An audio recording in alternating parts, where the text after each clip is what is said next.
नमस्कार, स्वागत है आपका जी बिजनेस में। मैं हूं दीपक डोभाल और आप देख रहे हैं आपकी खबर आपका फायदा। सर्दी खांसी जुकाम की नकली दवा बिकने की खबर तो आए दिन आती रहती है, लेकिन अब लिवर और कैंसर से जुड़ी घातक बीमारियों की नकली दवा भी बाजार में बिक रही है। नकली जीवन रक्षक दवा बेचना किसी की हत्या करना जैसा गंभीर अपराध है। फिलहाल डब्ल्यूएचओ के आगाह करने के बाद अब डीसीजीआई ने इसे लेकर राज्यों को अलर्ट जारी किया है। ऐसे में आज हम इसी पर चर्चा करेंगे, जानेंगे कि ये नकली दवाएं कितनी घातक हैं, बाजार तक पहुंचती कैसे हैं और इनकी पहचान कैसे की जाए। चर्चा करेंगे बहुत ही खास मेहमानों के साथ, लेकिन पहले ये रिपोर्ट।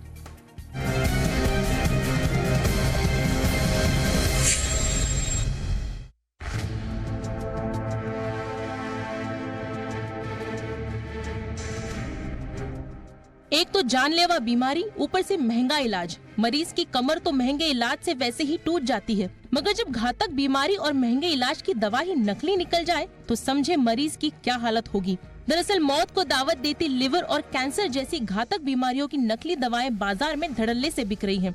नकली जीवन रक्षक दवा का कारोबार हत्या जैसा गंभीर अपराध है। फिलहाल डब्ल्यूएचओ ने इसे लेकर central drug standard control organisation यानी सीडीएसईओ को आगाह किया है। नकली दवा के खतरे को देखते हुए drug controller general of India यानी डीसीजीआई ने मामले में सभी राज्यों को अलर्ट जारी किया है, ताकि ये दवाएं किसी मरीज की मौत की खुराक न बन जाए। पहले मामले को समझते हैं। दरअसल भारत में लिवर की दवा डिफिटेलियो और कैंसर के इलाज में इस्तेमाल होने वाले एटसेट्रिस इंजेक्शन के 50 मिलीग्राम के कई नकली वर्जन बाजार में मौजूद हैं। इस दवा का इस्तेमाल ब्लड कैंसर के इलाज में किया जाता है।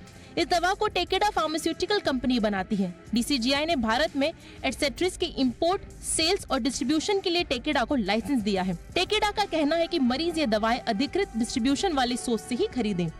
दूसरी नकली दवा लिवर के इलाज से संबंधित है, जिसे लेकर डब्ल्यूएचओ ने चेतावनी जारी की है।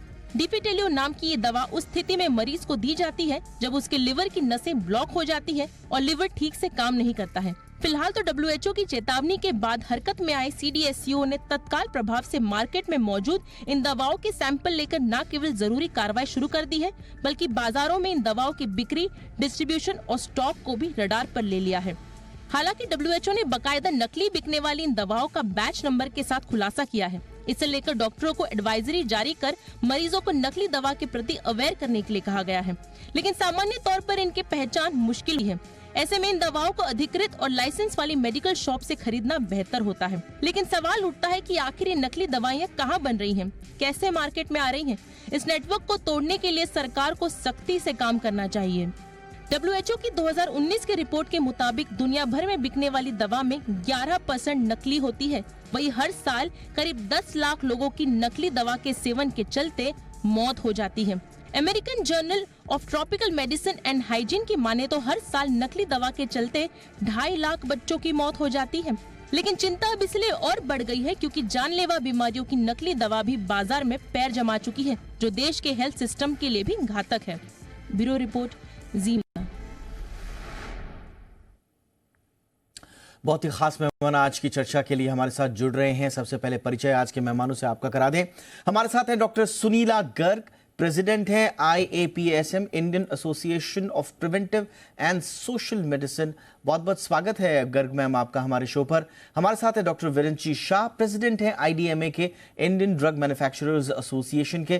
डॉक्टर शाह आपका भी बहुत बहुत स्वागत है सर। और हमारे साथ है डॉक्टर गोपाल दाबड़े, प्रेसिडेंट हैं ड्रग एक्शन फोरम, कर्नाटक से हमारे साथ जुड़ रहे हैं। डॉक्टर दाबड़े आपका भी बहुत बहुत स्वागत है। डॉक्टर गर्ग, मैं चर्चा की शुरुआत आपसे करना चाहूंगा मैम। हमारे देश के भीतर तो ये बहस चल ही रही थी कि कैंसर जैसी लाइफ सेविंग ड्रग्स नकली मिल रही हैं। पिछले साल एक बड़े रैकेट का भंडाफोड़ किया था दिल्ली पुलिस ने, और उस वक्त हमने आपसे चर्चा भी की थी। ऐसा लग रहा था कि इस तरह की जब रैकेट्स आते हैं तो हम मुस्तैदी से उनका भंडाफोड़ भी समय रहते कर देते हैं, लेकिन डब्ल्यूएचओ के ऑब्जर्वेशंस बता रहे हैं कि काम अभी बाकी है मैम। डेफिनेटली, बेसिकली हमें इस चीज का ध्यान रखना पड़ेगा कि 1 in 10 ड्रग्स इज फाल्सिफाइड ड्रग्स, यानी कि दे आर फेक ड्रग्स। क्योंकि यहाँ पे प्रॉब्लम केवल ड्रग की नहीं है, उसकी मैन्युफैक्चरिंग से लेके सप्लाई, डिस्ट्रीब्यूशन, उसका मॉनिटरिंग, रेगुलेशन और गवर्नेंस, सभी चीजों पे हमें ध्यान रखना चाहिए। सो प्राइमरली क्योंकि और एक चीज ये भी है कि एक तो ध्यान रखना है उसकी प्रॉपर रिपोर्टिंग करना, यानी कि जो WHO की रिपोर्ट आई है वो 100 हमारे लगभग पेपर्स हैं जिसपे बेस्ड है। उन्होंने प्राइमरली देखा है कि हमारी अंडर रिपोर्टिंग भी काफी कॉमन है।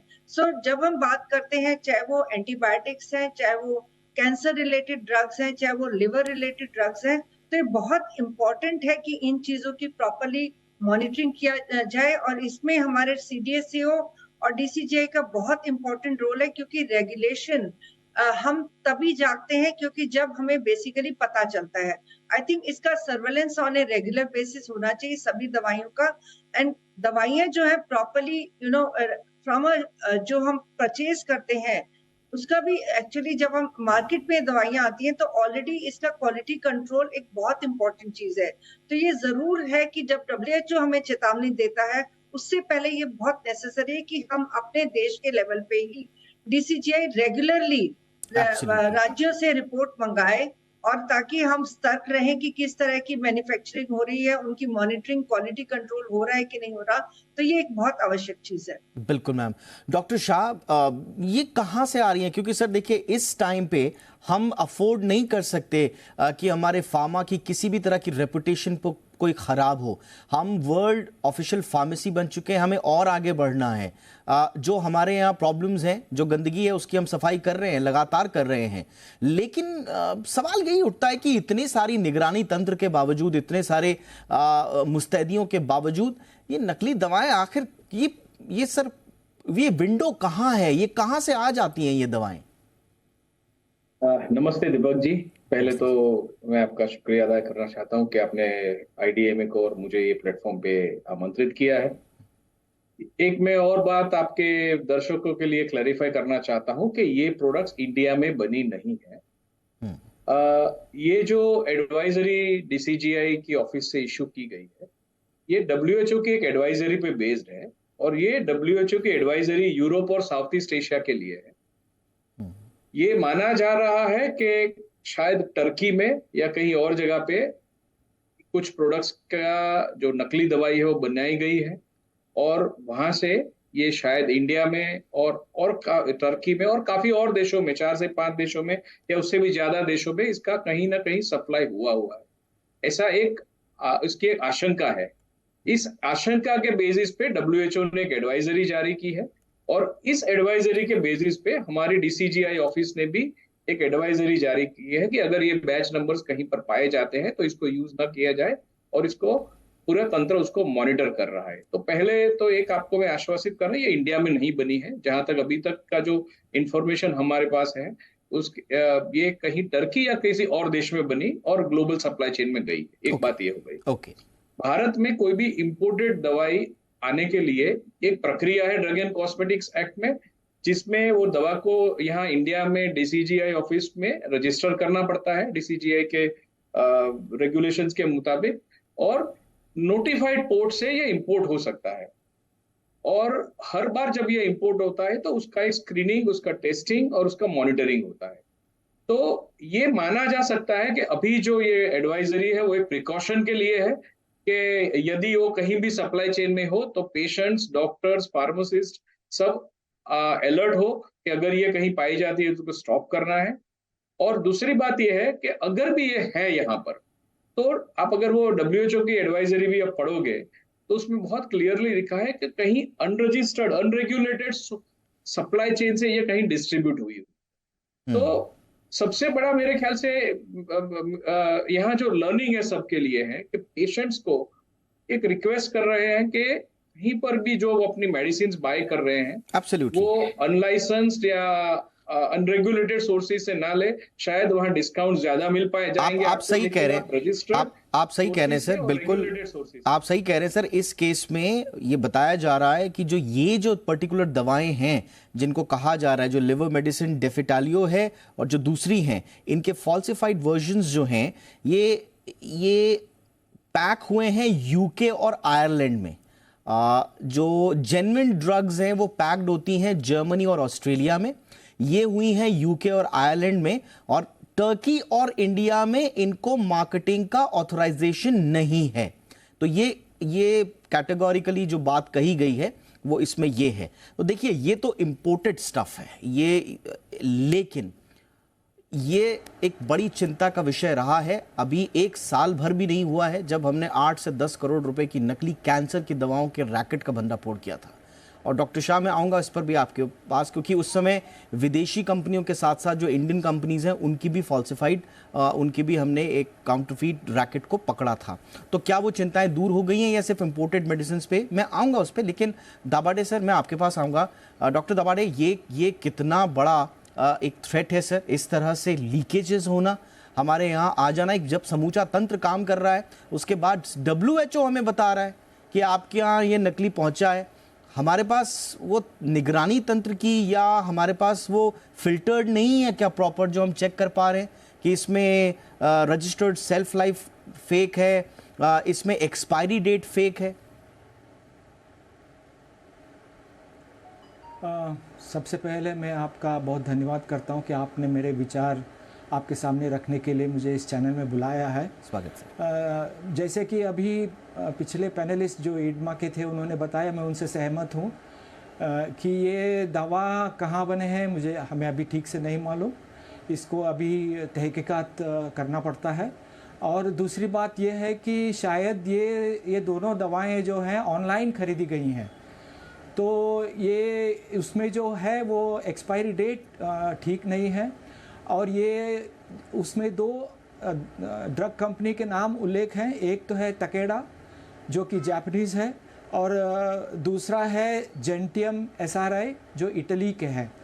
तो ये हमें मालूम नहीं है अभी तक कि ये वही बने हैं या कहीं और भी बने हैं।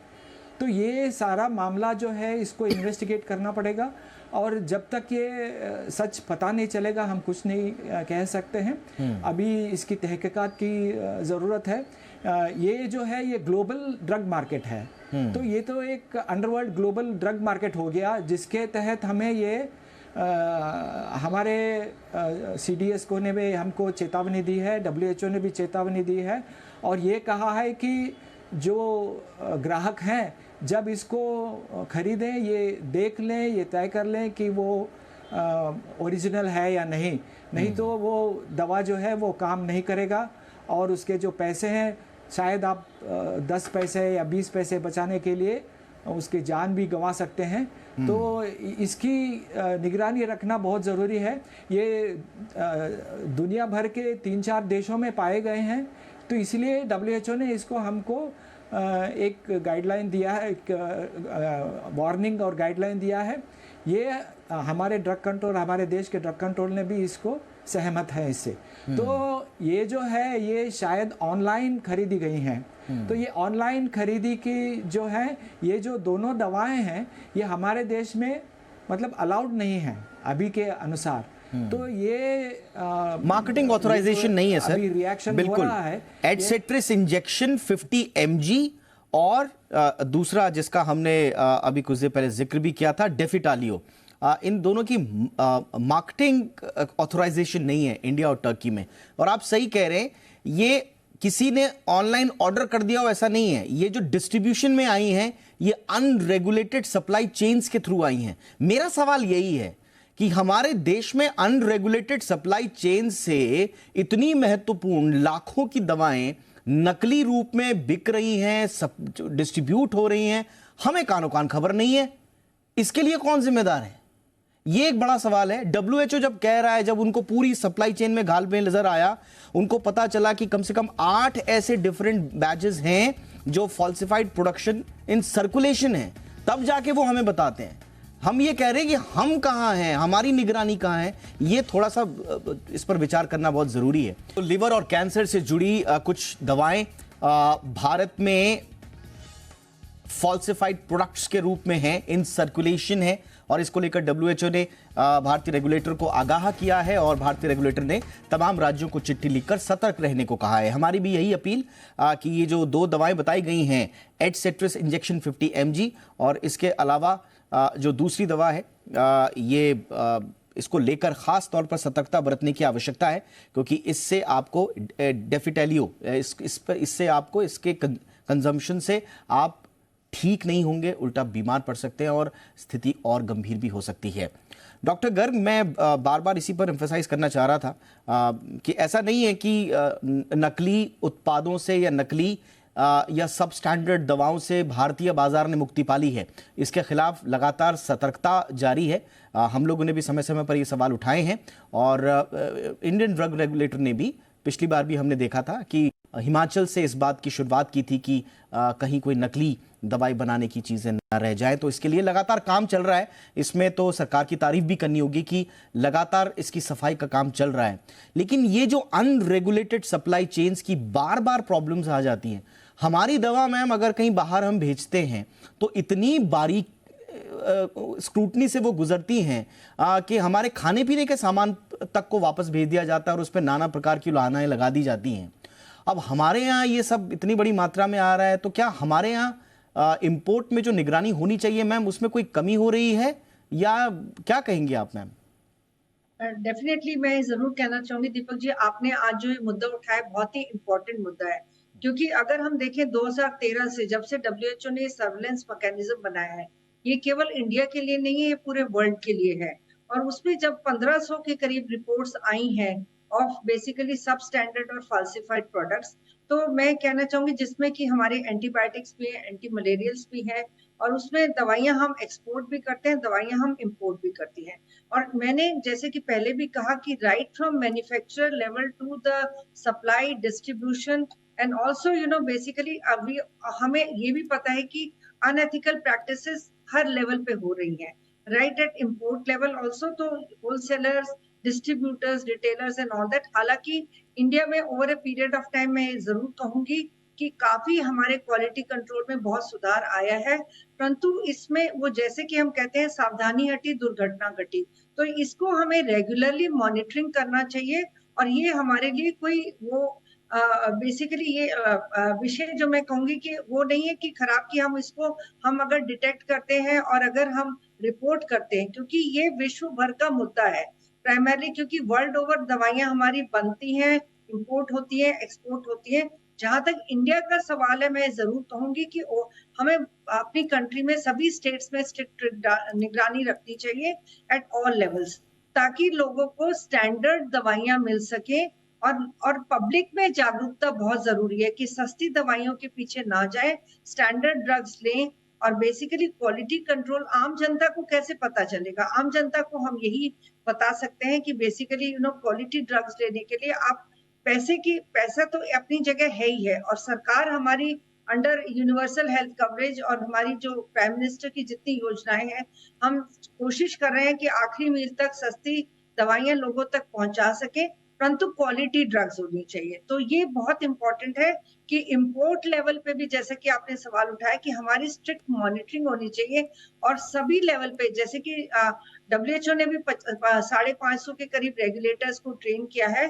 केवल ट्रेनिंग की आवश्यक नहीं है, परंतु जरूरी है कि उसका राइट काइंड ऑफ इम्प्लीमेंटेशन। तो मैं जरूर कहूंगी एट ऑल लेवल्स हमें क्वालिटी को मॉनिटर करना है। एब्सोल्युटली। ये इतना बड़ा टास्क है क्या डॉक्टर शाह? ये मॉनिटरिंग इतनी ज़्यादा, हमारे यहाँ मार्केट साइज बड़ा है, क्या इतना ज़्यादा डिसेंट्रलाइज्ड है, अनऑर्गेनाइज्ड है कि हम एक साथ निगरानी नहीं कर सकते सर? क्योंकि हमें दो फ्रंट पे लड़ना है। एक तो ये वाला क्लासिक केस है सर, जिसमें बाहर से दवाइयाँ आ रही हैं, बाहर से अलर्ट आ रहे हैं और फिर हम अपनी सूचना तंत्र को अलर्ट रहने के लिए कहते हैं। और एक वो तंत्र भी है सर जिससे हमें अपने घर के अंदर लड़ना है, जिस पर लगातार छापेमारी होती है, सीज होते हैं, करोड़ों की नकली दवाइयाँ पकड़ी जाती हैं। तो कैसे लड़ा जाए इनसे?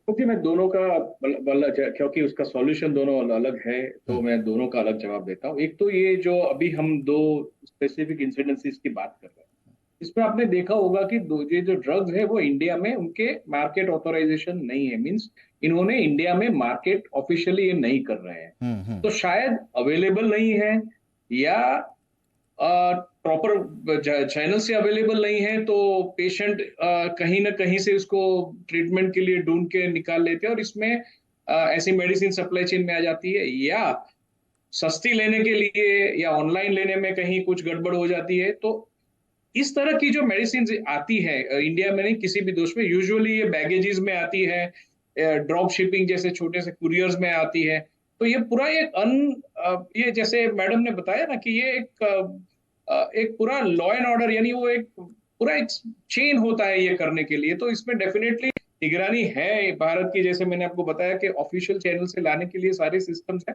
लेकिन कहीं ना कहीं लोग कुछ ना कुछ रास्ता निकाल लेते हैं वहां जाने का। तो ये इसे स्टॉप करना चाहिए, और इसीलिए आप डीसीजीआई का अगर एडवाइजरी भी देखेंगे तो इन्होंने डॉक्टर्स, पेशेंट सबके लिए एक एडवाइजरी दी है कि ये बैच नंबर्स ना यूज किया जाए। तो इसको तो हमें हर जगह पे चौकन्ना रह के आइडेंटिफाई करना, इससे कोई और सॉल्यूशन नहीं है। जहां तक आपने जो दूसरा मुद्दा उठाया कि जो मेडिसिन इंडिया में बन रही है, और या तो कहीं ऐसे ब्लैक शिप्स इंडिया के अंदर है जो कोई नकली दवाई बना के लेके बेचते हैं, तो पहले इसमें सर हमें समझना चाहिए कि ड्रग एंड कॉस्मेटिक्स एक्ट में नकली दवाई बनाने के लिए 7 साल से लेके उम्र के तक की ऑलरेडी जुगवाई है, there is a provision for it. और जो लोग पकड़े जाते हैं उसको ट्राई किया जाता है। अभी ये डिटरेंस भी अगर नहीं है तो एक नया स्टेप सीडीएसईओ ने ड्रग का मिनिस्ट्री ऑफ हेल्थ के लिया है कि फर्स्ट 300 ब्रांड्स पे क्यूआर कोडिंग का एक इम्प्लीमेंटेशन किया है, जो अगस्त के बाद मैन्युफैक्चर्ड प्रोडक्ट्स को आपको कुछ न एक क्यूआर कोड मिल जाएगा, जिससे अगर कोई नकली दवाई ये 300 ब्रांड्स में करता है तो वो क्यूआर कोड से आइडेंटिफाई हो जाएगा। अगर ये पायलट प्रोजेक्ट सक्सेस होता है तो शायद और काफी प्रोडक्ट्स में भी ये क्यूआर कोड आए। मॉनिटरिंग, अभी मैंने एक पार्लियामेंट का क्वेश्चन पढ़ा था, शायद इंडिया में 1 लाख से ज्यादा सैंपल्स नेशनली ड्रॉ किए जाते हैं स्टेट और सेंट्रल लाइसेंसिंग अथॉरिटी से, जी। और उनका टेस्टिंग होता है हर साल अप्रोक्सीमेटली 1 लाख से ज्यादा है, मुझे अभी परफेक्ट नंबर याद नहीं है। तो 1 लाख से ज्यादा हम सैंपल्स लेते हैं, टेस्टिंग करते हैं, इंस्पेक्शन होता है। मेरे ख्याल से जितना ह्यूमनली पॉसिबल है कर रहे हैं। लॉ भी अभी अपग्रेड हो रहा है। हमने सुना है जो शेड्यूल एम है, जो जीएमपी का मैन्युफैक्चरिंग कोड है, उसे भी अपग्रेड किया जा रहा है। तो सबस्टैंडर्ड मेडिसिन हो या स्प्यूरियस मेडिसिन हो, इंडस्ट्री, गवर्नमेंट, सब स्टेक होल्डर्स इसके लिए बहुत ही सीरियस है इस इशू के लिए। Because it's a matter of our image. जब हम कह रहे हैं कि हम वर्ड फार्मेसी है तो ये इमेज के लिए बहुत इंपॉर्टेंट, जितनी ज्यादा इसमें सख्ती हो उतना ज्यादा अच्छा। डॉक्टर दाभाडे, क्विक रिमार्क्स है। WHO की एक संस्था है, international medical products anti counterfeit task force, impact task force जिसे कहा जाता है। हमारे यहाँ जो काम हो रहा है क्या वो पर्याप्त है, या इसी तरह की एक टास्क फोर्स अलग से बनानी पड़ेगी सर? अच्छा, ये जो मुद्दा है, ये जो 2 दवाइयों का है, ये तो अंडरवर्ल्ड का मामला है। तो ये जो गवर्नेंस के अंदर जो अभी आप बात कर रहे हैं हमारे देश में ड्रग रेगुलेशन के लिए, उसके लिए 3 चीज़ें को मैं बताना चाहता हूँ अभी कि हमारे देश में इतने सारे इरेशनल कॉम्बिनेशंस हैं, अनावश्यक अवैज्ञानिक कॉम्बिनेशंस हैं, उनको निकालना चाहिए पहले। और दूसरी बात यह है कि हमारे मार्केट में ये जो रेगुलेटरी अथॉरिटीज़ हैं उनका जो संख्या है वो बहुत कम है। वो इतना रेगुलेशन नहीं कर पाते। उनको ड्रग रेगुलेटर्स को ज़्यादा से एम्प्लॉय करना चाहिए। और तीसरा और एकदम महत्वपूर्ण मुद्दा ये है कि उसमें पॉलिटिकल इंटरफेरेंस बिल्कुल नहीं होना चाहिए। ये आपने 3 चीजें बहुत इंपॉर्टेंट बोली सर। मुझे लगता है कि ये क्रक्स है आज के, ये तीनों अगर सॉल्यूशंस पे हमने काम किया, एक तो पॉलिटिकल इंटरवेंशन बिल्कुल ना हो, जहां पर पर्याप्त जरूरी है वहां पर हो। दूसरा जो वर्कफोर्स है लगा हुआ वो ज्यादा वृहद हो, वो ज़्यादा एम्पावर्ड हो। ये इस तरह के जो आइडियाज़ हैं इनको हर तरह से इंप्लीमेंट करना चाहिए ताकि नकली दवाओं के जाल से मिले एक आम आदमी को मुक्ति। बहुत बहुत शुक्रिया आप तीनों का वक्त निकालने के लिए। Doctor Garg, thank you so much ma'am. Doctor Shah, बहुत बहुत शुक्रिया सर। डॉक्टर दाभाडे, आपका भी बहुत बहुत शुक्रिया सर। आपकी खबर, आपका फ़ायदा में इतना ही। इजाज़त दीजिए, नमस्कार।